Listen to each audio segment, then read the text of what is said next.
ভক্তি বিনোদ। ভক্তি বিনোদ ঠাকুর বলছেন, বৃদ্ধকালে এসে ভাবছি আমার কি গতি হবে, কে আমায় দেখবে, কি করে আমার উদ্ধার হবে। আমি যদি বিছানায় পড়ে যাই, যাদের জন্য আমি এত কিছু করলাম ওরাই তো বলবে জঞ্জাল মরে না কেন, মরলে বাঁচি। হ্যাঁ, বল কি অনুভব। ভক্তি বিনোদ ঠাকুরের এক একটা ভজন মানে ভাগবতীরই কথা। বার্ধক্যে এখন ভক্তি বিনোদ কাঁদিয়া কাতর অতি, না ভজিয়া তোরে দিন বৃথা গেল, এখন কি হবে গতি। হে প্রভু, তোমায় যে ভজন করলাম না, আমার কি গতি হবে। স্ত্রী হাতটা ধরে বলছে, ওগো বাড়িয়ে দিন সাউন্ডটা, ওগো তুমি আমায় নিয়ে চলো, আমিও ভাগবত শুনতে যাব তোমার সঙ্গে। সপ্ত প্রদক্ষিণ দিয়ে কথা দিয়েছিলাম স্বামী স্ত্রী মিলে ভজন করব, একদিনও তো হলো না। আমাকে নিয়ে চলো তোমার সঙ্গে, আমিও ভাগবত শুনতে যাব। সে তো বড় আনন্দের কথা।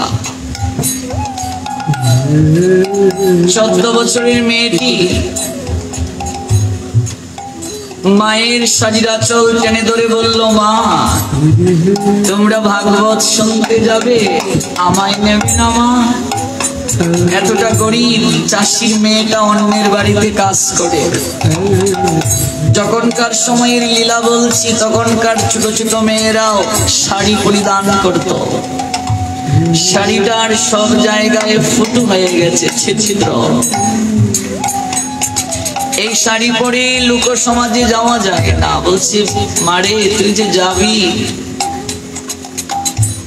এই কাপড়টা পরে কি করে যাবি মা। মেয়েটা বলছে, একটু অপেক্ষা করু না মা, যে বাড়িতে কাজ করি আমি, তারই পাশের বাড়ি অনেক ধনী, তারা তাদের বাড়িতে গিয়ে না হয় একটা কাপড় ভিক্ষা আনবো। বিশাল অট্টালিকা, দরজার সামনে গিয়ে কড়া নাড়ছে। গৃহকর্ত্রী দরজাটা খুলে দিলেন, বলছে, মা একটা ভালো শাড়ি দেবে মা, আমি একটু ভাগবত পাঠে যাব। গৃহকর্ত্রী চেঁচিয়ে বললেন, আর জায়গা পেলি না যাওয়ার? আমাদের সব শাড়ি দামি, ওই শাড়ি যদি তোকে দেই, কিন্তু এই শাড়িটা পরে গিয়ে মাটিতে বসবে, শাড়িটা নষ্ট হয়ে যাবে। আর জায়গা পেলি না যাওয়ার? ভাগবতের পাঠটা জায়গাটাকে তুচ্ছ করে দেখছে গৃহকর্ত্রী। শাড়ি ভিক্ষা দিল না গো। বিফল মনোরথে যখন ফিরে আসবে এই অট্টালিকায়, এ বাড়িতে আরেকজন কাজের মেয়ে, সে পিছনের দরজা দিয়ে এসে ডাকছে, দিদি, ও দিদি, এই শাড়িটা নাও দিদি। গত পুজোতে ওনারা আমাকে এই দামি শাড়িটা উপহার দিয়েছেন, আমি একদিন মাত্র পরেছিলাম। এই দামি শাড়িটা আমায় দিয়ে দিচ্ছ বোন? দিদি, আমি তো সকাল থেকে সন্ধ্যা পর্যন্ত কাজ করি, আমার তো কোনোদিন জীবনে সাধু সঙ্গ করা হলো না। ভাগবত পাঠে যাওয়ার আমার তো সুযোগ হয় না, পরিবেশ হয় না। এই শাড়িটা আমি তোমায় দিলাম দিদি, এই শাড়িটা পরিধান করে তুমি যখন ভাগবত পাঠের আসরে গিয়ে বসবে, সেখানে অগণিত ভক্তের চরণ ধূলিকণা এই শাড়িতে স্পর্শ হবে। যে ধূলিকণা মাতার জন্য নন্দের নন্দন শ্রী কানু আসেন গড়াগড়ি দেওয়ার জন্য।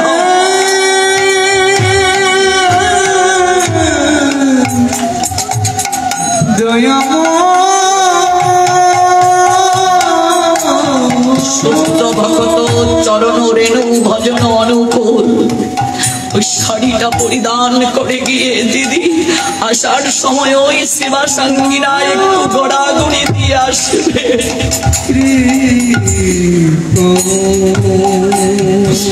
যেন ভক্তের চরণ ধুলি ওই শাড়িতে লেগে থাকে, আর ওই ভক্তের চরণ ধুলি মা কেন বসন্তা এসে তুমি আমার গায়ে জড়িয়ে দিও, যেন ভক্তের চরণ ধুলির কৃপায় আমার ভাগবতের কৃপা লাভ হয়।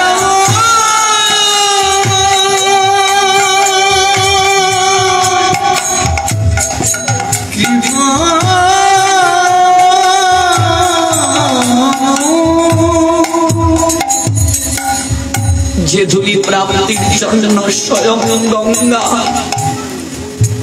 রুহিদাস বৈষ্ণবের চামড়া বেজানো গাটের জলে আবির্ভূত হয়েছিলেন।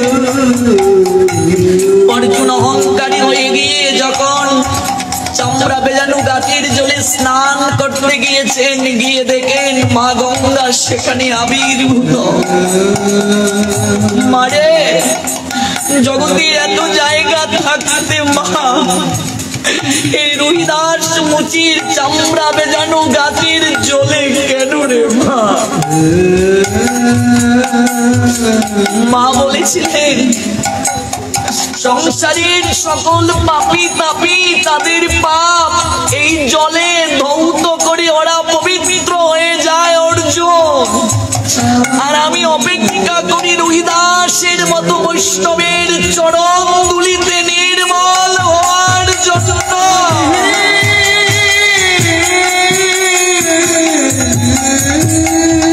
তাই ভাগবত পাঠে এসে ভক্ত পদধূলি প্রেমালিঙ্গন করতে কখনো ভুলবে না। সাধুর দর্শনে যায় মনের ময়লা পরশে হয়ে প্রেম তরঙ্গ। মেয়েটা শাড়িটা হাতে নিয়ে ওই বিত্তশালী বাড়ির কাজের মেয়েটাকে আলিঙ্গন দিয়ে বলছে, দিদি ধন্য তুমি। শাস্ত্র বললেন যারা পরোক্ষভাবে এই ভাগবত পাঠের আসরকে সৃষ্টি করতে শ্রম দান করে, তারা যদি আসতে নাও পারে, তাদের পরোক্ষ কার্যের দ্বারা যেখানে ভাগবত আয়োজন হয় তারাও অপ্রাকৃত কৃপা লাভ করে থাকে। আজকে যারা 1 টাকা 5 টাকা 150 হাজার টাকা প্রণামী দিয়েছে এই ভাগবতকে সম্পূর্ণ করার জন্য, কিংবা এই যে আজকে প্রসাদ যিনি দিয়েছেন শ্রদ্ধাস্পদেশু অপূর্ব মন্ডল মহোদয়, অপ্রাকৃত কৃষ্ণ প্রসাদ, কেউ যদি এই প্রসাদ ভক্তের জন্য ব্যবস্থা করে, ভগবান গীতায় বলছেন প্রসাদে সর্ব দুঃখা নাম হানি অশ্ব উপজায়তে, তার সংসারের আগত সকল দুঃখ নিবারণ হয়ে যাবে। একজনের দ্বারা তো সম্ভব নয়। এইভাবে আমরা 2-3 মিলে একদিনের মহাপ্রসাদ দিতে পারি, একদিন অন্ন প্রসাদ দিতে পারি, 2 মিলে একদিন ফল প্রসাদ দিতে পারি। যারা আয়োজন করেছেন এত কষ্ট করে, আমি অনুরোধ রাখবো আপনারা কমিটির সঙ্গে যোগাযোগ করে 2 মিলে 3 মিলে একদিন প্রসাদের ব্যবস্থা করতে পারেন। এই মায়েরা আমার কাছে গিয়েছিলেন জয়নগরে, কেঁদে কেঁদে বললেন, বাবা আমাদের প্রবল আগ্রহ, আপনাকে আসতেই হবে। এত গরমের মাঝে আজকে বাড়ি কালকে ও বাড়ি, তারা ছুটেছেন কিসের জন্য? কেবল আপনাদের চরণ ধুলি প্রাপ্তির জন্য। আজকে তাদের দুঃখ, তাদের এই এত কষ্ট সম্পূর্ণ হলো এই ভাগবতের আয়োজনের মাধ্যমে। আমরা আগামীকাল থেকে সেই ভাগবতে এসে নিজেরা ধন্য হব, আয়োজনকারীর আয়োজনকে সার্থক করব। একজনকে সাধুগণ আমন্ত্রণ করেছিলেন, আজকে পরিবারের সবাই যাচ্ছে ভাগবতে। নিজেরা যেমন আসবো, পরিবারগণকে নিয়ে আসবো, সন্তানাদিকে নিয়ে আসবো। তাতে 2 ঘন্টা 2.5 ঘন্টা শুনলে আমার পড়াশোনা ক্ষতি হবে না, বরং আমার জীবন ধন্য হয়ে যাবে। নৈতিক শিক্ষা ছাড়া কেউ প্রকৃত মানুষ হতে পারে না। প্রাতিষ্ঠানিক শিক্ষার সঙ্গে নৈতিক শিক্ষার সমন্বয় না ঘটালে মানুষ কখনো প্রকৃত পক্ষে জ্ঞান লাভ করতে পারে না। সারিয়া বৈষ্ণব সেবা নিস্তার পেয়েছে কেবা, এই কলিযুগের সাধু সেবা ছাড়া, ভাগবতের সেবা ছাড়া পুত্রাপি জীবের কখনো পরিত্রাণ সম্ভব নয়। ভক্ত সেবা, ভগবানের গুণকীর্তন, এটাই তো কলিযুগে একমাত্র উদ্ধারের সম্বল। এর থেকে আর শ্রেষ্ঠ কোন কৃপা হতে পারে না। এই লীলায় আমরা অনুভব করলাম পরিবারের সবাইকে নিয়ে আমাদের ভাগবতে যেতে হবে। ভাগবতের অপ্রাকৃত কৃপায় আমরা স্নাত হব। ঠিক সেই সময়ে গরিব ছেলেটি সে বলল, ও মা, তাহলে আমায়ও নিয়ে চলো। ওরে, খালি হাতে তো আর ভাগবতে যেতে নেই, কি নিয়ে যাব? এতটা গরিব, ঘরে কিচ্ছু নেই, সেদিন ফলমূল যে নিয়ে যাবে। তাই ঘরের পাশে বৃক্ষের মাঝে কতগুলো পুষ্প সুন্দর করে ফুটে আছে, সেখান থেকেই কয়েকটা পুষ্প চয়ন করে হাতে নিয়ে যাচ্ছে অঞ্জলি রূপে। প্রভু, কিচ্ছু নেই, কিন্তু নয়নের তো জল আছে প্রভু। সেই নয়নের জল আর ভক্তি মাখিয়ে পুষ্প ভাগবতে অঞ্জলি দেব